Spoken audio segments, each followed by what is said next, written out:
और शायद आप लोगों को आधे लोगों को पता चलेगा कि कौन कौन है first speaker. I would like to welcome our first speaker. She is a doctor by profession.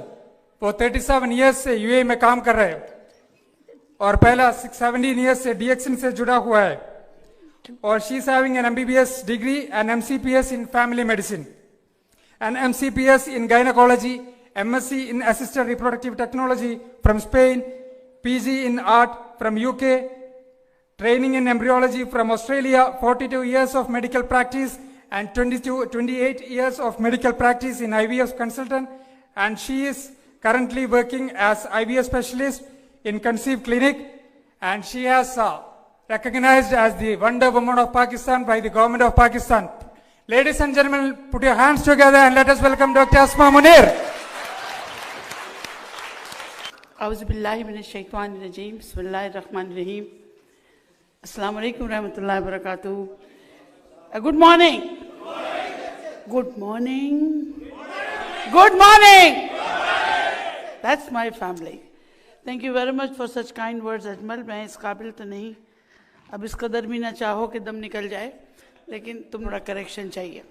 Anyways, Jazakallah, but I think he did the best job. I think this is the first time he is introducing the speakers, so please इसको welcome करो. We have got now another gem coming. Sebastian ने शेबी को बनाया, शेबी ने अब उसको खड़ा कर दिया. ये चेन तो चलती रहेगी. आपको पता है जेम्स की चेन है, तस्बीह बनती है ना, तस्बीह के दाने हैं ये, और तस्बीह का इमाम जो है ना डॉक्टर लिम है. Put your hands together for doctor Lim. और इस दुआ के साथ क्या औज़ुबिल्लाहि मिनश-शैतानिर-रजीम रब्बि इश्रह ली सदरी व यस्सिर ली अमरी वहलुल उक़दतम मिन लिसानी यफ़क़हू क़ौली. और अल्लाह करे कि आज जो कुछ हम सीखें, सिखाएं, खुद भी खुश रहें और दूसरों को भी खुश रख सकें. बहुत मुश्किल है खुश होना आज के ज़माने में. सुकून, खुशी, प्यार रहा ही नहीं. सिर्फ 2 + 2 काम करो, उठो, मर जाओ, इसी से निकलना है. तो आज मैंने जो टॉपिक चूज़ किया या मुझे दिया गया, मैं उससे बहुत खुश हूँ. उसकी वजह यह है कि पहले तो नो डीएक्सन, तो नो डीएक्सन तो NO डीएक्सन भी हो सकता था. आप समझे? KNO नो तो कनो डीएक्सन है, लेकिन no DXN, no life without no DXN. So you have to know that if you have a decent expectancy of a graceful life, you should KNOW, no DXN. Otherwise, no DXN, no life. For me, especially, अगर आप माने या ना माने, वक्त बता देगा. जिंदगी को जिंदा रहने के लिए और जिंदगी की वक्त को आप बढ़ा नहीं सकते, लेकिन उसकी क्वालिटी को आप अच्छा कर सकते हो. अपने लिए, अपने घर वालों के लिए, अपने रिश्तेदारों के लिए, अपने दोस्तों के लिए, अपने मोहल्ले के लिए, अपनी सोसाइटी के लिए एक मिसाल बन सकते हो. और जब आप में से हर फर्द एक मिसाल बनेगा तो आप सोचिए दुनिया कितनी खूबसूरत होगी. तो उसी के सिलसिले से चलिए अब आगे चलते हैं. बता वक्त मेरे पास कम है. इन लोगों ने मुझे कहा आधे घंटा, और मैंने फ़ायदा उठाया कि शायद मैं आगे पीछे से खींच लूँगी. Lifestyle based disease and DXN. Lifestyle based, जैसा कि 3 लफ्ज़ नज़र आ रहे हैं, लाइफ, स्टाइल और बेस्ड. लाइफ मैंने कहा ज़िंदगी, दुनिया में जो भी चीज़ आई है वो अगर ज़िंदा है तो चलेगी, ज़िंदा नहीं है तो ख़त्म हो जाएगी. लेकिन अगर जिस दिन हमने लाइफ को स्टाइल गलत दे दिया तो वो लाइफ अपनी फितरी शक्ल खो बैठती है, यानी अपनी नेचुरल ग्रोथ्स को, अपनी नेचुरल एक्सपोजर्स को खो बैठती है. तो आज की दुनिया में सिर्फ स्टाइल रह गया और लाइफ ख़त्म हो गई. तो इस लाइफस्टाइल की वजह से जो बीमारियां हमारे अंदर पैदा हो गई, उनको हम कैसे तोड़ सकते हैं, उनसे हम कैसे बच सकते हैं, आज हम इस मौजू पे बात करेंगे. और हमारे इस प्लेटफॉर्म का हमारी उन लाइफस्टाइल की ख़राबियों से किस तरह हम फ़ायदा उठा सकते हैं. तो प्लीज़ इसको ज़रा गौर से सुनिएगा, क्योंकि ये हम सब का लाइफस्टाइल है. हम आजकल इसी में फंसे हुए हैं. हम उठते गलत, सोते गलत, खाते गलत, बोलते गलत, चलते गलत, और समझते गलत, समझाते गलत। इसी को ठीक करेंगे तो इंशाल्लाह सब कुछ आसान हो जाएगा। तो लाइफस्टाइल के बारे में अगर हम थोड़ा सा आगे चलें तो वजूहात क्या हैं, अगर प्रॉब्लम्स हैं तो क्या क्या ऐसी बुनियादी मसले हैं जो लाइफस्टाइल पे बेस करते हैं। एक तो ये पहले हम बताऊंगी मैं आपको कि लाइफस्टाइल खुद क्या चीज़ है, क्या डेफिनेशन है, किस तरह उससे बचा जा सकता है और कौन से ऐसे लाइफस्टाइल हैं जिनसे आप बच नहीं सकते, क्या उसके असरात होते हैं आपके जिस्म के ऊपर, और दूसरे ये आपके सिस्टम्स के ऊपर उसके क्या असरात होते हैं। यानी हर सिस्टम पे आपकी हर हरकत का असर है। आप अगर एक गलत बात सोचते हैं ना, आपका पूरा जिस्म मुतासिर होता है, और जब आपका पूरा जिस्म मुतासिर होता है तो आपका माहौल मुतासिर होता है।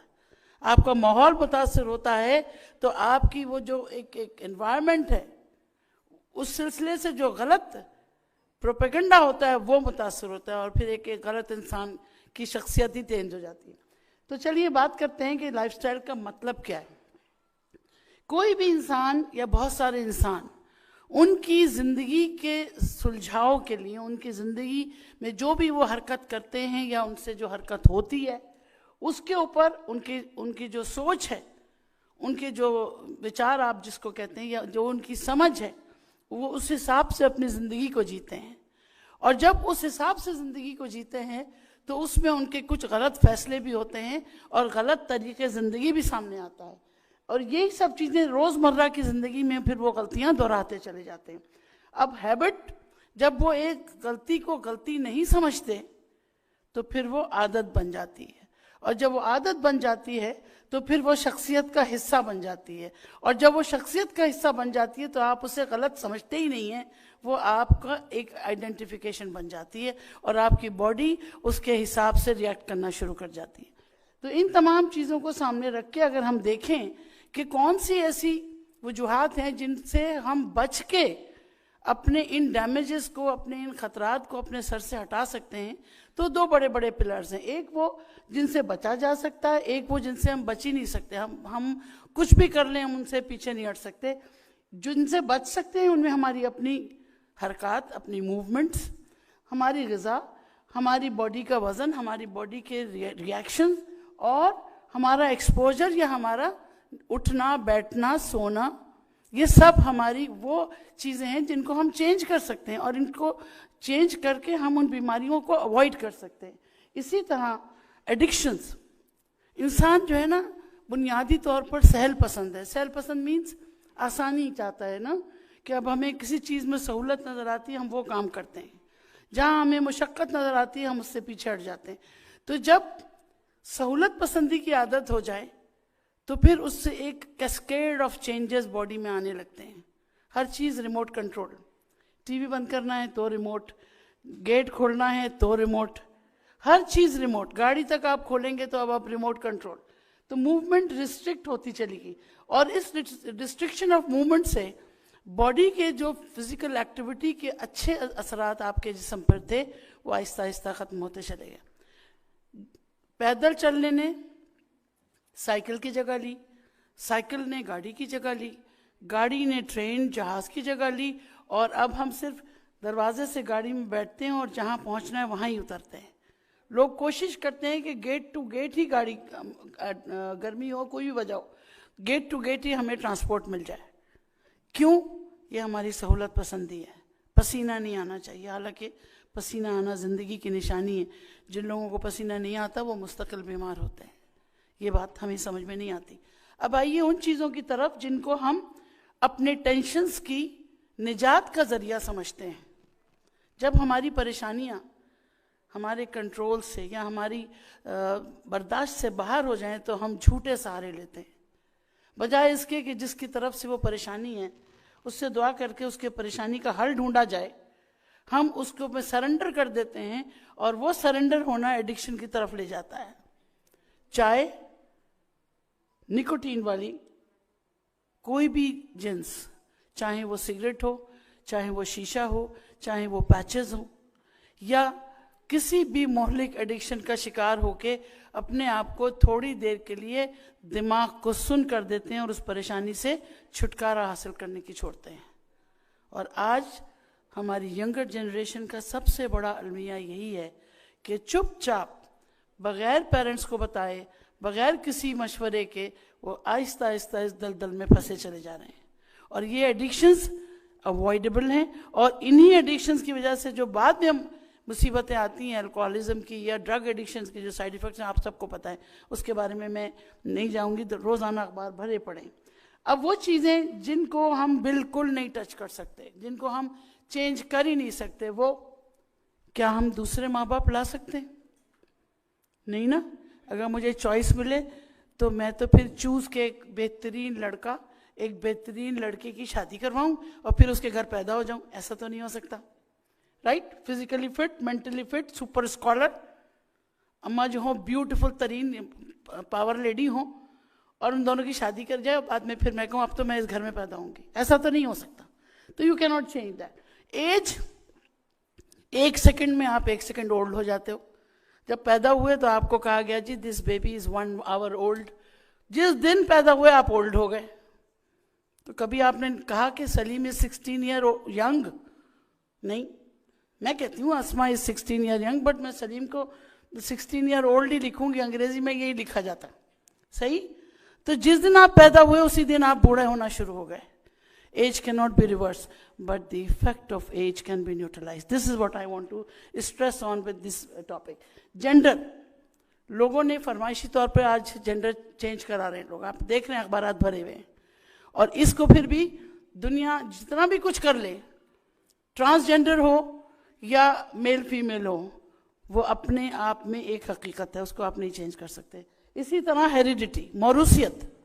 आज की दुनिया ये कहती है कि जो भी आपको अभी हो रहा है ना, उसका कहीं ना कहीं भूखा शेर आपको दिया गया था आपकी जीन्स में, और उस भूखे शेर की चेन खुलेगी उस वक्त जब आपका हाथ किसी गलत अंदाज से जाएगा और वो भूखा शेर बाहर आ जाएगा।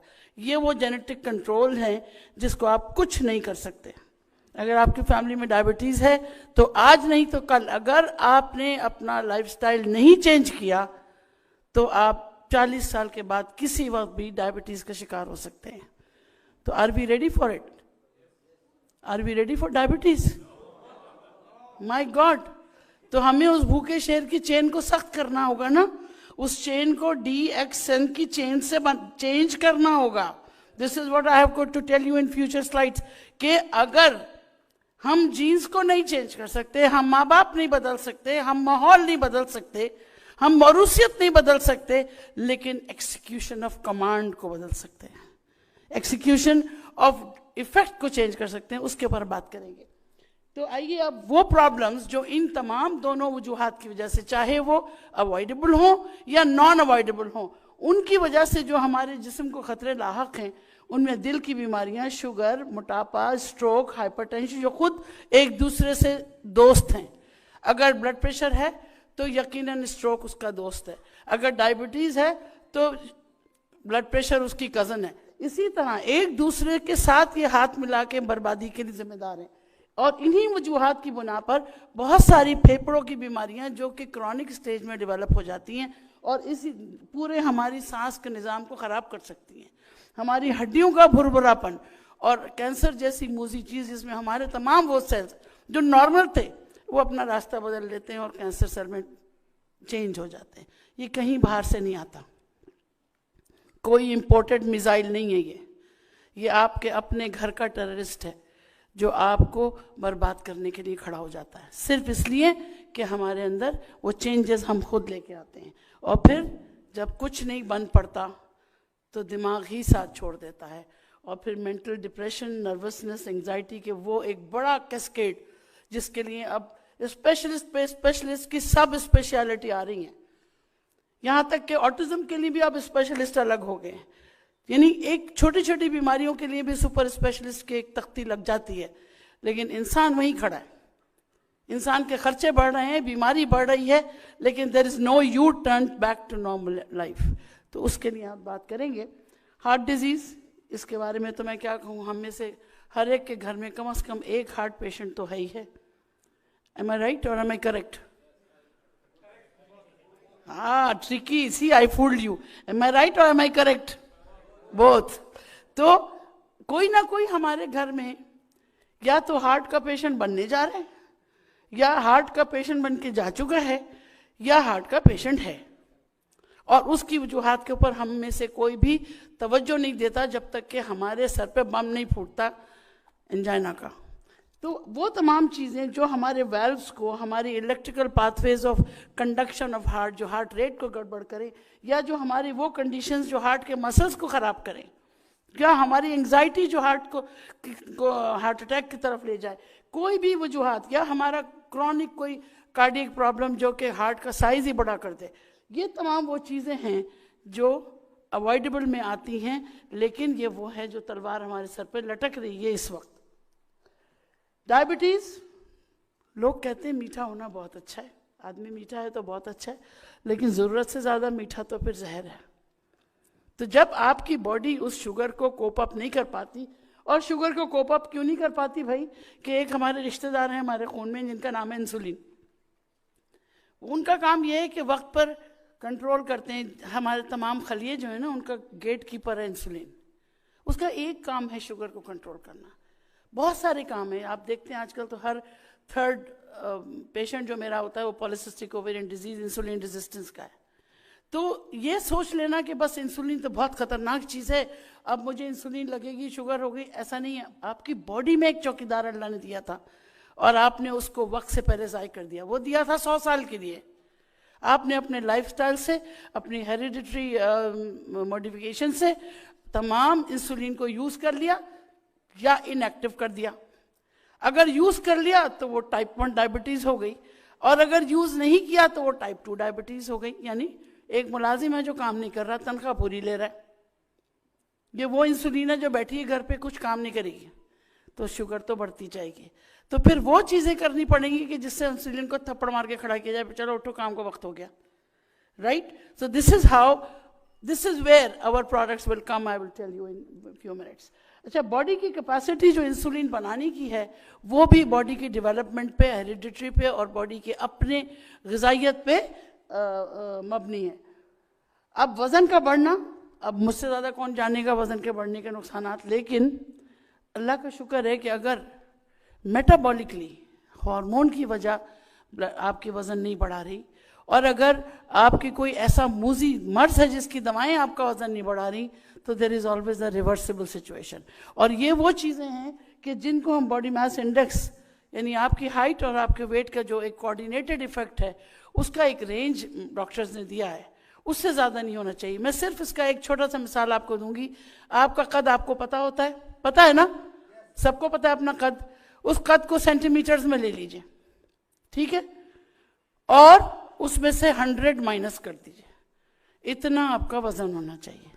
एक बहुत आसान फार्मूला है ये कि एक आम आदमी को अपना वज़न को डॉक्टर से पूछने की ज़रूरत नहीं है, अपने हाइट में से 100 सेंटीमीटर्स निकाल दीजिए, उतना वज़न होना चाहिए आइडियली आपका।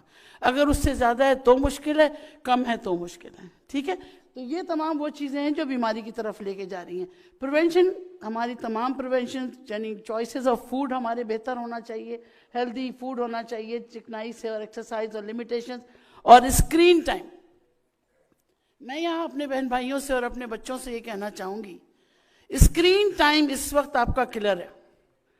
2 घंटे से ज़्यादा अगर आप अपने मोबाइल, अपने कंप्यूटर के सामने गुजारते हैं तो 1.5 kg पर वीक आप बढ़ाते हैं, 2 घंटे से ज़्यादा। यानी ये सर्टिफाइड लैंसेट की 4 आर्टिकल्स इस वक्त आ चुके हैं कि स्क्रीन टाइम अगर आपका 2 घंटे से ज़्यादा है तो ऑटोमेटिकली आपने अपना वजन बढ़ा देना है। क्यों? जिस वक्त आपके सामने टीवी चल रहा है या कंप्यूटर चल रहा है या मोबाइल पे फिल्म चल रही है तो आप खाए जा रहे हैं, देयर इज नो कंट्रोल। भूख खत्म हो गई मगर आपका खाना चल रहा है एंड यू आर इमोबिलाइज्ड। अब आप टीवी के सामने से उठेंगे नहीं जब तक पूरा ड्रामा खत्म नहीं हो जाता। एम आई राइट? हाथ सूख जाएगा खाना, आप वहीं बैठे रहेंगे। तो इस हद तक इमोबिलाइजेशन कर दी है इस मीडिया ने कि हमारा ओबेसिटी का 1/3 पॉपुलेशन इस वक्त जो है वो immobility because of these gadgets है, और इसको हमें बहुत शिद्दत से इसके खिलाफ काम करना पड़ेगा। स्ट्रोक क्या चीज़ है? फालिज का हो जाना, यानी डायबिटीज़ और ब्लड प्रेशर खुद हमें रास्ता बना रहे हैं कि हमारे दिमाग की रगें या तो रिसना शुरू कर दें, खून उसमें से निकलना शुरू कर दे, या वो क्लॉट वहाँ बना के आपके दिमाग के काम को रोक दें और उसके बाद आप मोहताजी की तरफ चले जाते हैं। पैरालिसिस की कोई भी शक्ल, चाहे वो चेहरा हो, चाहे जिस्म हो, या सडन डेथ भी हो सकती है। ये तमाम ब्रेन अटैक्स, हार्ट अटैक की तरह का एक वर्ड है कि जिसको हमने CVA मेडिकल में हम लोग कहते हैं, और इसको भी बचाया जा सकता है। प्रिवेंशन कैसे होगी? वेट रिड्यूस करें, एडिक्शन ख़त्म करें, एटलीस्ट कम से कम 5 सब्जियां, वेजिटेबल्स आपके इस्तेमाल में होना चाहिए। अल्कोहल को लिमिट करें, एक्सरसाइज करें, हाइपरटेंशन को कंट्रोल करें, शुगर को कंट्रोल करें, और डायबिटीज़ का ध्यान रखें। और आंखें बंद करके कबूतर की तरह ना बैठें कि बिल्ली का खतरा टल जाएगा। अब मैं सोच रही हूँ कि अगर मैंने आंख बंद कर ली तो मैं फिट रहूँगी, ऐसा नहीं है। साइलेंट पॉइजनिंग चल रही है। तो उसके लिए आपको अपने आप को, मैंने कितने लोगों को कहा आप अपना ब्लड प्रेशर कभी चेक किया? क्यों करें, प्रॉब्लम ही नहीं है कोई। Diabetes and blood pressure are silent killers, ये आपको दिमाग में रखना पड़ेगा। मैं इस वक्त इस प्लेटफॉर्म से इससे ज़्यादा स्ट्रेस नहीं कर सकती कि आपके बीच में से कम 50 लोग आज से 5 साल के बाद या तो डायबिटिक होंगे या हाइपरटेंसिव होंगे। 100%। मैं खुदा न खास्ता बद्दुआ नहीं दे रही, लेकिन ये हमारा लाइफस्टाइल हमें उस तरफ लेके जा रहा है। तो we have to take care of that. Chronic obstructive pulmonary disease, यानी हमारी जो सांस की नलकियां हैं वो सिकुड़ती जा रही हैं। उसकी वजूहात 5 बड़ी बड़ी वजूहात हैं। 1, एक्सरसाइज करना होना। 2, हम अपनी जो लिमिटेड स्पेस अल्लाह ने एक्स्ट्रा दी हुई है उसको इस्तेमाल नहीं करते, डीप ब्रीदिंग नहीं करते, और योगा मेडिटेशन की आदत नहीं है, वॉक करने की आदत नहीं है। उसकी वजह से हमारी जो, और फिर chronic infections, viruses, bacteria, addictions, pollution, हर चीज़ हमारी सांस की नालियों से डायरेक्ट इंटरेक्शन में उसको ख़त्म करने की जिम्मेदार।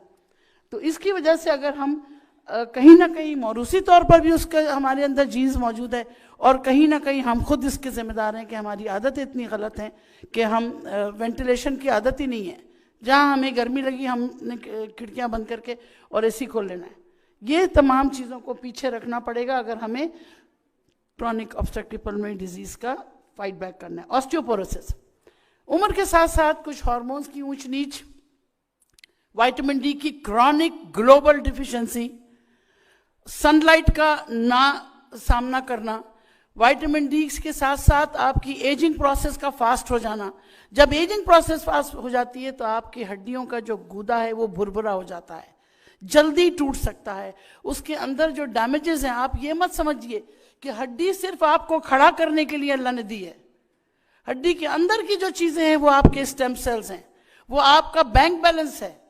आपके रेड सेल्स वहां से बन के निकल रहे हैं, आपके वो शुरते वहां से बन के निकल रहे हैं जो आपको मुदाफियत देते हैं। उसकी जितनी हिफाजत आप कर सकते हैं, जितनी हद तक कर सकते हैं, आपको करनी चाहिए। और आज भी लोग ऑस्टियोपोरोसिस का लफ्ज नहीं जानते सिवाय उन खवातीन के जो मीनोपॉज में आके और हड्डी तोड़ के हड्डी वार्ड में पड़ी होती है। तो this is what we have to learn कि हमें अपनी बॉडी को जितना बैक टू नेचर रखना है ना, उतना ही ज़्यादा हम अपनी क्वालिटी ऑफ लाइफ को बेहतर कर सकेंगे। कैंसर, अब कैंसर अनकंट्रोल्ड DNA म्यूटेशन या हमारे वो शैतान सेल जो अपनी रविश छोड़ के टाइप्स चेंज कर लेते हैं और इस तरह हमारी ज़िंदगियों को धड़का शुरू हो जाता है। इसमें जेनेटिक पावर बहुत है, लेकिन मैंने कहा ना भूखा शेर चेन में है तो कुछ नहीं कर रहा। जिस दिन चेन टूटेगी वो सामने आके कैंसर की शक्ल इख्तियार करे या कोई भी बीमारी इख्तियार कर सकता है। या और केमिकल्स जो हमें हमारी एनवायरनमेंट से, हमारी इंडस्ट्री से, हमारी ऑक्यूपेशन से, हमारी क्रॉनिक इरिटेशन से, इवन पान और गुटखा, छालिया, निस्वार, तंबाकू, ये तमाम को कार्सिनोजेंस मौजूद हैं जो हमारी ज़िंदगी को मुस्तकिल हमारे लाइफस्टाइल की वजह से जहर खोलते जा रहे हैं। डिप्रेशन, और जब कुछ बस में नहीं आता तो हमने रोना धोना है या फिर सुसाइडल अटेम्प्ट्स हैं। आज हर अखबार में रोजाना कम से कम 5 खबरें सुसाइड की जरूर होती हैं ड्यू टू डिप्रेशन।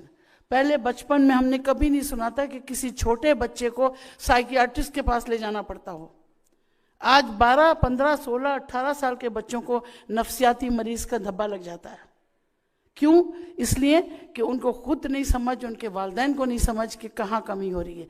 ज़रा सी विटामिन्स की कमी, विटामिन B6, B12 की कमी से इंसान ऑटिज्म का शिकार हो जाता है। डाइट की कमी से इंसान ऑटिज्म का शिकार हो जाता है, रिएक्शन का गलत हो जाने से इंसान डिप्रेशन का शिकार हो जाता है, और डिप्रेशन की एक्सट्रीम जो है फिर डेथ है। तो इन तमाम चीज़ों को हम अवॉइड कर सकते हैं, और ये भी हम बताएंगे। जेनेटिक्स, अब आप देखें ना, ये जेनेटिक चेन है, आप सब के अंदर जो सेल्स हैं, सेल्स के अंदर न्यूक्लियस है, न्यूक्लियस के अंदर जो चेन्स हैं, उनमें कहीं भी कोई एक गलत चेन आ गई है तो वो एक्सिक्यूट होगी उसी भूखे शेर की तरह। और लाइफस्टाइल के बाद तो एजिंग प्रोसेस तो है ही है, और हर एज के प्रोसेस को कुदरत ने डाइट से, लाइफस्टाइल से, हैबिट से, एनवायरनमेंट से रिलेट किया हुआ है। बहुत सारे लोग ऐसे हैं कि जो 40 साल के होके 20 साल के दिखते हैं, और कुछ 20 साल के होके 60 साल के दिखते हैं। देखा होगा आपने, मैं तो रोज देखती हूँ कि जो हार्मोनिकली आजकल लोगों का हाल है, they are aging very fast, and Dr. Shankar would agree with me कि जिस स्पीड से एजिंग प्रोसेस हमारे लोगों में आ रहे हैं, चाहे वो मर्द हो या औरत हो, वो हार्मोनल चेंजेस इतनी तेजी से आ रहे हैं कि उसके पीछे कुछ ना कुछ कारण हमें ढूंढना पड़ेगा कि कहाँ हम गलत हैं। और जहाँ तक हमारे अंदाजे हैं, हमारी डाइट और हमारा एनवायरनमेंट और हमारी लैक ऑफ एक्सरसाइज इन तमाम चीज़ों की जिम्मेदार है। एनवायरनमेंट के बारे में तो मैं 15-20 दिन यहीं खड़ी रहूँ तो भी कम है, आपको सबको पता है ये क्या है। और इस एनवायरनमेंट की वजह से ही जो टॉक्सिन्स की बात करते हैं, इंटरनल टॉक्सिन्स और एक्सटर्नल टॉक्सिन्स, अंदरूनी मूजी चीज़ें और बाहर से आने वाली मूजी चीज़ें, अंदर से भी लड़ना पड़ रहा है, बाहर से भी लड़ना पड़ रहा है। और ये वो तमाम चीज़ें जो हमने खुद क्रिएट की हैं। आज हम इतना ऊंचा बोलते हैं कि हमें खुद पता नहीं है कि हम कितना नॉइज़ पोल्यूशन कर रहे हैं। आज हम इतना गलत बोलते हैं कि हमें खुद पता नहीं कि हमने 10 लोगों को कितना परेशान कर दिया। इसी तरह आज अपने घर को तो साफ रखते हैं, लेकिन घर के सामने कचरा डाल देते हैं। शायद वो शहर हमारा नहीं है, शायद वो मुल्क हमारा नहीं है, और ये सब चीज़ें उस पोल्यूशन की वजह से, जो एनवायरनमेंट की वजह से हमारी बॉडी चीखती है, वो सारी बीमारियां जो एलर्जी से लेके कैंसर तक हमारी बॉडी में प्रमोट कर सकती हैं। ऑक्यूपेशन, नौकरी की है तो फिर नखरा की है, सही है ना? नौकरी पे तो जाना है, चाहे खाना मिले ना मिले, खाना लेने के लिए नौकरी पे जाना है। उसके लिए हम सुबह चाहे भूखे पेट चले जाएं, उसके लिए हमें परवाह नहीं है। लेकिन उन ऑक्यूपेशनल हैजार्ड्स को हम क्या करेंगे जहां हम काम कर रहे हैं, वो हमारे लिए जानलेवा हैं। रेडियोलॉजी डिपार्टमेंट में काम करने वाला मुस्तकिल एक्सरे का शिकार है। केमिकल इंडस्ट्री में काम करने वाला मुस्तकिल केमिकल्स अपनी सांस में और अपनी स्किन में ले रहा है। तो क्या हमारे पास कोई ऐसी डिफेंस है कि जिससे हम काम करते हुए भी हम काम भी नहीं छोड़ सकते? अब डॉक्टर आपसे कह रहा है कि आपको डस्ट एलर्जी, आप यूएई छोड़ दें, छोड़ेंगे आप? नहीं, क्योंकि आपके पीछे जिम्मेदारियां हैं। आप कोशिश करके एंटी एलर्जिक ले लोगे, लेकिन जगह नहीं छोड़ोगे। तो एंटी एलर्जिक अगर लेना है तो फिर क्या लेना है ये भी बताती हूँ। तो साइड इफेक्ट्स, अब जब सब चीज़ों की बात आती है तो फिर एक पुरसुकून नींद की बात आती है। अगर नींद ठीक नहीं है तो पूरी बॉडी चीखेगी, कभी ना कभी आप मुस्तकिल बीमार हो जाएंगे। नींद आना और नींद का इनकम्प्लीट होना दोनों बीमारियां हैं, और इनएडिक्वेट स्लीप होना ये भी बीमारी का बहुत बड़ा हिस्सा है। आप अगर समझ रहे हैं कि जी बहुत सूरमा है कि मैं तो 8 घंटे सो गया, 10 घंटे सो गया, ये भी गलत है, ये भी बीमारी की निशानी है। कम सोना भी गलत है, ज़्यादा सोना भी गलत है। तो इन तमाम चीज़ों के पीछे जो रीजंस हैं मेडिकल, उन्होंने कहीं ना कहीं हमारी जड़ जो जा रही है वो हमारी लाइफस्टाइल पे जा रही है, और कुछ ना कुछ हमारी एडिक्शंस के ऊपर। लोग सो ही नहीं सकते दवाएं खा के बगैर। हर चीज़ मौजूद है लेकिन सुकून नहीं है, एडिक्शंस का सहारा लेना पड़ता है। और ये वो तमाम हेल्थ इश्यूज हैं जो कहीं ना कहीं हमारी पूरी बॉडी को मुतासिर करते हैं।